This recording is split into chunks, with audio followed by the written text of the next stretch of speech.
Hello and welcome to FIA Pure Motorsport. On this week's episode, we'll show you truck racing from the famous Nürburgring. We'll introduce you to the four-time Rally Dakar champion, Nasser Al-Attiyah. And we'll have the best action from the Baja, Espana, Aragon. Plus, much more from the FIA world of motorsport. The Goodyear FIA European Truck Racing Championship stop at the Nürburgring is always something very special. The racetrack in Germany is legendary. More than 100,000 fans make the weekend a great truck racing festival.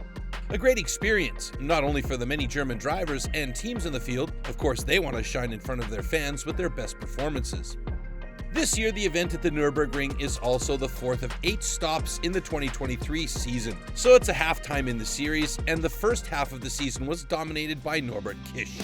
The defending champion won 8 out of 12 races and leads in the overall standings ahead of Jochen Hahn. Sascha Lenz is in third position, and at the Nürburgring, the two drivers want to close the gap on the Hungarian. In the first race of the weekend, Norbert Kish and Sascha Lenz are on the front row of the grid. It's a great start, as ever, by Sascha Lenz, moving just slightly ahead of Norbert Kish and getting a push from his teammate Jamie Anderson down towards turn 1. Kish is able to stay just in front, and while Sascha Lenz mounts an attack, his teammate Jamie Anderson loses it on the brakes and goes into the side of him. It's Jochen Hahn that benefits and moves up into second position. Kish is certainly happy to see this in his mirrors, just because it means that he has less pressure behind in the opening couple of stages. Sascha Lenz is certainly determined to get back ahead, though, and overtakes Jamie Anderson to get back into fourth position. But the gap to the first 3 trucks is already way too big. Up front, Norbert Kish drives a lonely race. Another lights to flag victory for the Hungarian. The gap to Jochen Hahn in second place is almost 8 seconds. Kish, with his 9th win of the season, Antonio Albacete completes the podium in third. Once again, it's time for the reverse grid race in race 2 of the weekend. And in typical Eifel weather fashion, there was a brief rainstorm just before the race gets underway, so the track is nice and greasy for the drivers to show off their race control abilities. At the front of the field, it's André Kurzim, Steffi Halm, and Sascha Lenz. Norbert Kish once again shows his prowess in the rain and starts making places. Easily he passes Antonio Albacete. Lucas Hahn is defending as hard as he can, though, with everybody piling in behind, almost seemingly taking it in turns to try and have a pop. Eventually, Sascha Lenz has made his way up into second place and is mounting his own challenge for the race lead on André Kurzim, getting through in the Mercedes-Benz Arena section. Not without at least a bit of sideways action from both of them. Then Norbert Kish approaches André Kurzim and Steffi Halm, who fight for the second position.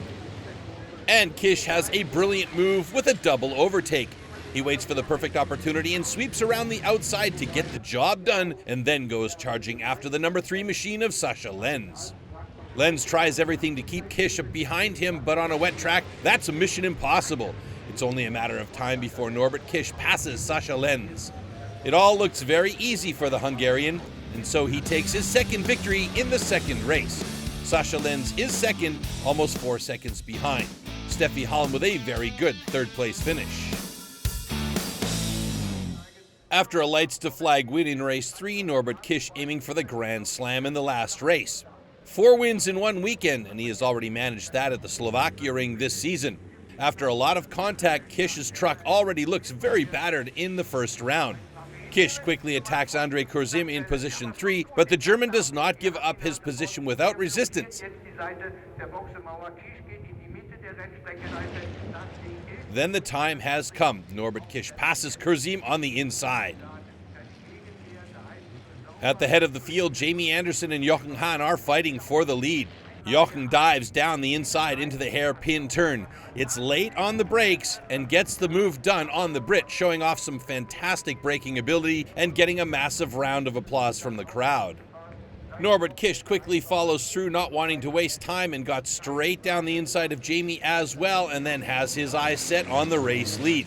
This is where we would really see Jochen's experience come into play, though, and the defense is absolutely supreme, taking the win from Norbert Kish. A German victory in the last race, the perfect end to a great weekend at the Nürburgring. Hahn wins ahead of Kish. Jamie Anderson completes the podium in third.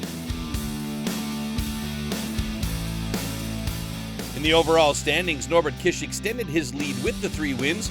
He now leads with 54 points ahead of Jochen Hahn. Sascha Lenz is sitting in third place.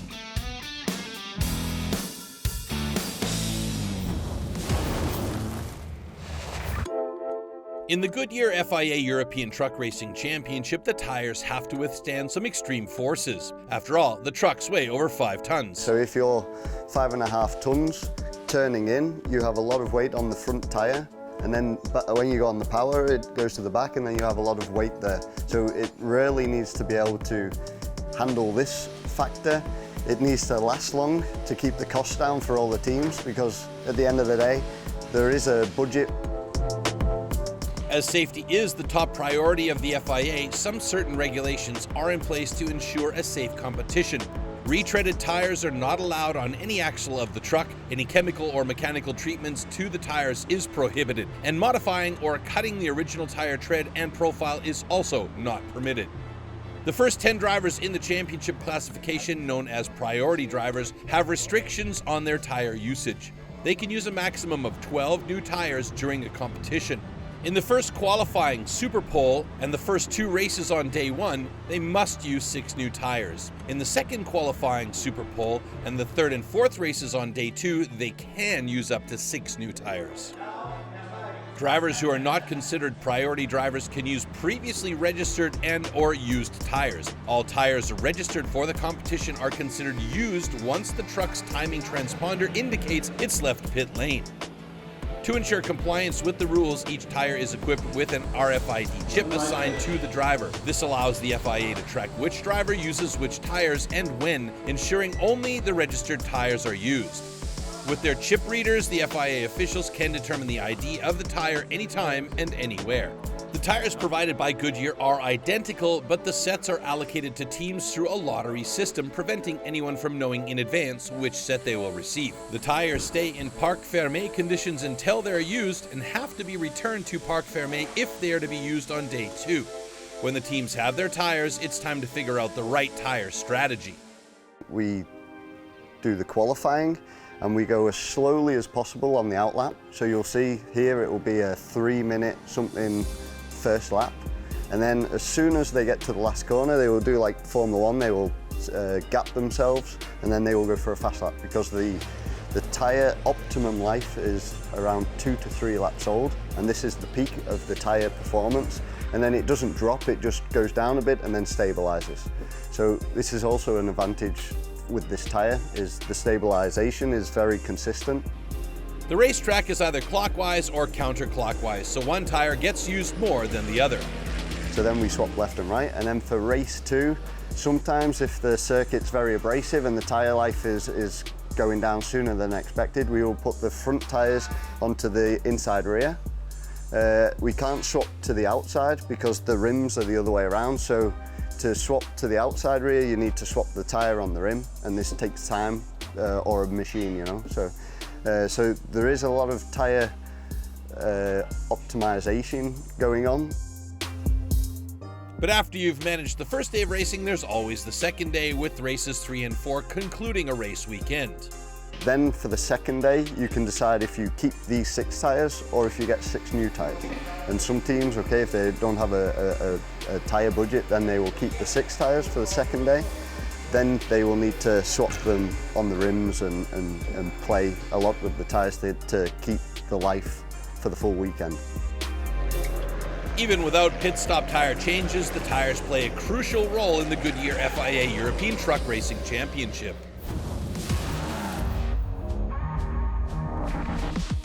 They're already winners and have taken the next big step towards fulfilling their dream of sitting in the cockpit of a rally car in the FIA Junior WRC Championship in 2024. Jose Abito Caparo, Max Smart, Taylor Gill, Romat Jurgensen, and Abdullah Al-Taqui beat hundreds of competitors in the Continental Finals. Anina Silonitz also won the women's final. Now the 6 young drivers attended the FIA Rally Star training camp in Sardinia, which will equip the participants with expertise and knowledge required ahead of the 6-event schedule of national and regional level rallies. The training camp was the good opportunity to gather for the first time the 6 drivers we selected during the Continental Finals and give them all the keys to become rally drivers. So we had some training on basic things like the regulations, the way the car is operating, but also how to do proper recce, how to build a recce plan, and of course testing with the cars on gravel and tarmac. A team of rally industry experts was on hand for the 10-day training session to provide crucial advice and guidance, ranging from enhancing skills behind the wheel of the Pirelli-equipped Ford Fiesta Rally 3 they used during the FIA Rally Star training season, to pace note preparation, car setup, physical and mental coaching, conducting press and TV interviews, and good social media practices. No easy task for the driver instructors, performance, mental, and fitness coaches, because the new 6 drivers come from very different backgrounds and have a different set of experience levels.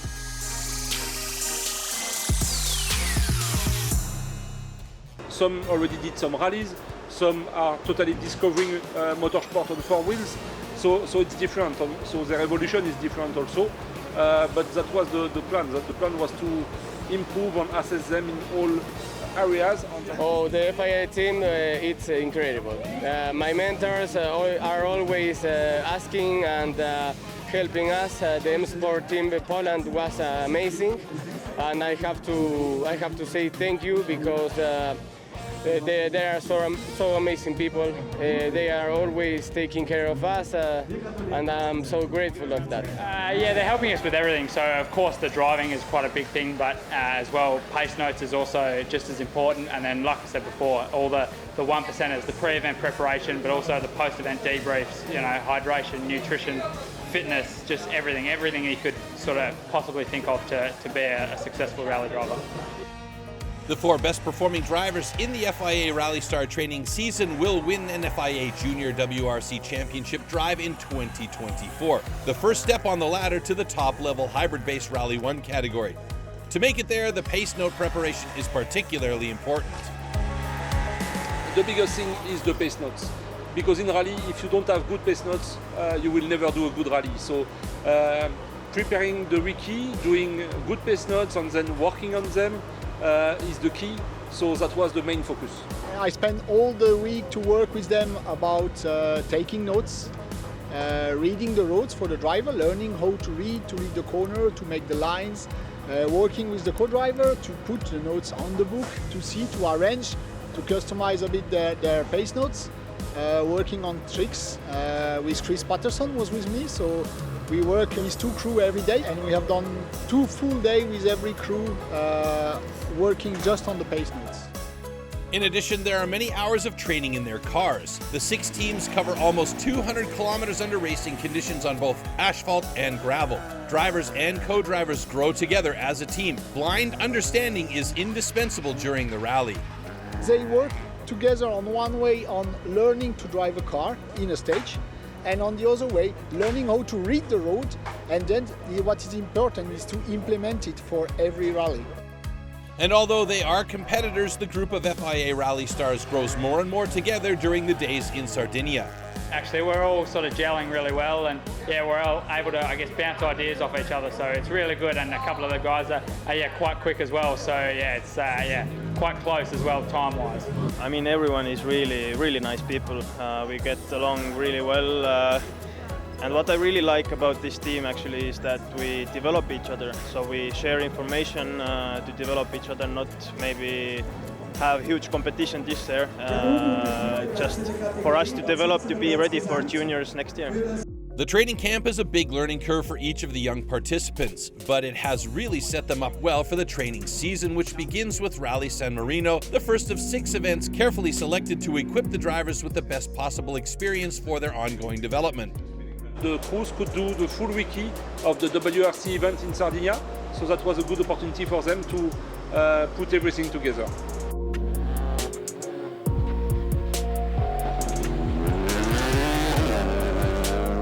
Time for the FIA Rally Star drivers to put theory into practice as they contest the rallies in San Marino and Weiz. And it's precisely for this challenge that we will accompany the future Rally Stars in one of our next shows.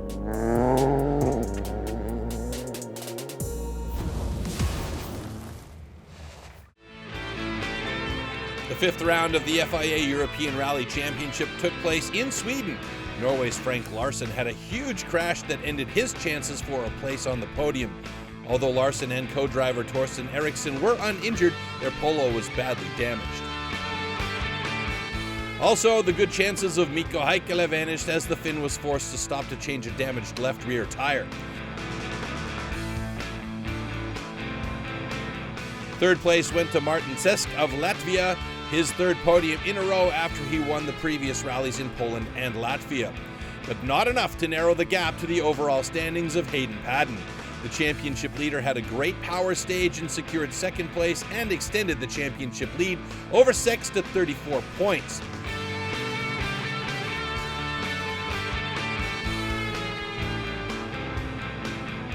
Oliver Solberg was in a class of his own and gave Sweden a first win in the very first running of the rally.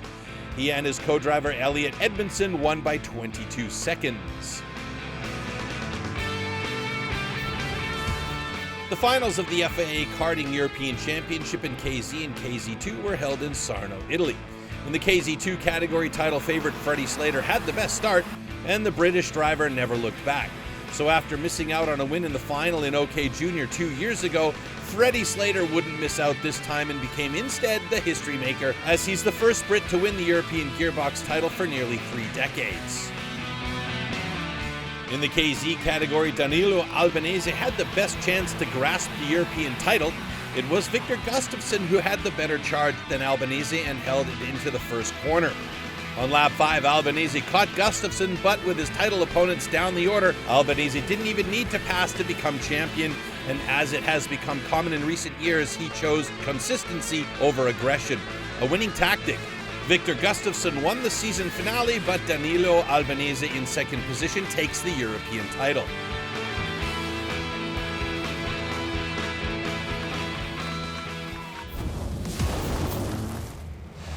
In the adrenaline-fueled world of rally racing, few names resonate as powerfully as Nasser Al-Attiyah. Born on December 21, 1970 in Qatar, Al-Attiyah has left an incredible mark on the sport, becoming a legendary figure in the motorsport community. With his remarkable skills, unwavering determination, and impressive list of achievements, Al-Attiyah has solidified his status as one of the greatest rally drivers of our time. Nasser is a special guy. He's friendly, gentle, he gives a lot of his personal spirit to all the people. So he's always smiling, always happy, and I'm lucky, you know, I'm very lucky to work with this guy because together we push each other to the best always, and to keep positive always. Nasser Al-Attiyah's passion for racing ignited at a young age. Growing up in a motorsport-loving family, he was exposed to the thrill of off-road racing from an early stage. I cannot explain like this, you know. Motorsport is like in my blood, you know. Like when I born, always love car, you know, and I follow and I watch some driver, you know, and yeah, it's coming, you know, from. You know, even my family, no one of them in motorsport, you know, and just I feel in my heart. Over the years, Nasser Al-Attiyah has amassed an astonishing array of achievements, cementing his legacy as a force to be reckoned with. He has excelled in various rally events around the globe. In 2022, he won the inaugural season of the World Rally Raid Championship. He's claimed multiple victories in the FIA World Cup for cross-country rallies, solidifying his dominance in the discipline. He is also a 4-time winner of the prestigious Dakar Rally. His victories in this iconic race, known for its treacherous terrains and extreme challenges, highlights Al-Attiyah's unmatched skill, mental toughness, and unwavering focus. It's not easy to win Dakar, you know, and when I compete first time 2004 and I finish 10 overall, and from this time I really worked very, very hard, and 2011 this was the first win for me. From this time I know how to win, and I win 4 times, and 5 times finished second place, you know, at least 10 podium in 16 competing. What sets Nasser Al-Attiyah apart from many other rally drivers is his versatility and desire to explore different motorsports disciplines. Not just content with conquering the world of rally racing alone, he successfully ventured into competitive shooting. Al-Attiyah represented Qatar in shooting at the Olympic Games, adding yet another dimension to his illustrious career. I reach my dream, you know, because when I am young, it was two dreams for me, motorsport and Olympic game, but I don't know which Olympic game, you know, and suddenly I find myself in shooting in the clay pigeon, clay target, you know, and I did 6 Olympic game and a bronze medal in London, you know, and yeah, this was amazing dream also. Off the track, Nasser Al-Attiyah is admired for his philanthropic endeavors. He has been actively involved in charitable initiative using his platform and resources to make a positive impact on society. Al-Attiyah's generosity and commitment to giving back reflect his humanity and desire to contribute beyond the realm of motorsport.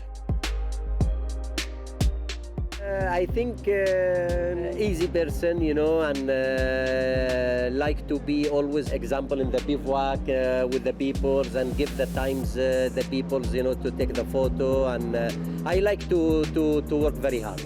With his remarkable achievements, versatility, and philanthropic endeavors, Al-Attiyah has become much more than a rally driver. He represents the epitome of Brazilian sportsmanship and an unwavering spirit of competition.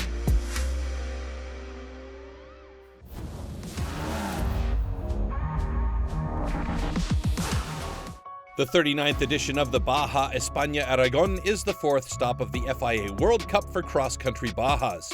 The 10th consecutive edition in Teruel has not only a record number of participants, but also has one of the most spectacular entries in recent years. Throughout the 2 days of competition, all of them will face more than 500 timed kilometers.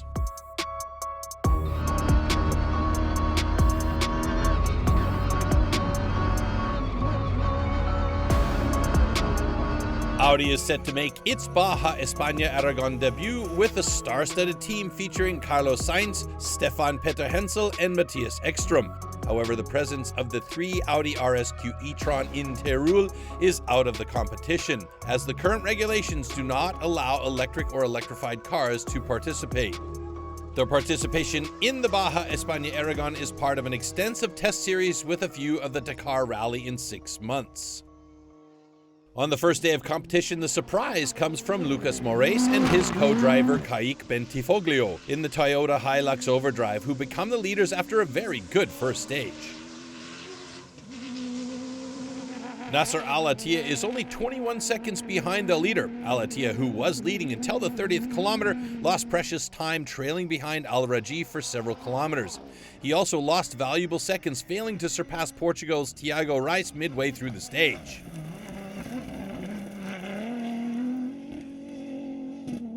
On day 2, Carlos Sainz and co-driver Lucas Cruz take center stage with the Audis. Sainz successfully makes up for more than a 6-minute gap that distanced him from the podium. In his Audi debut at the Baja Aragon, the Spaniard unofficially finishes 3rd. As he is not classified, 3rd place goes to the Lithuanian Vaidotas Sala and his Portuguese co-driver Paulo Fuiuza. For the other 2 Audis, the first major test under competition conditions is less successful.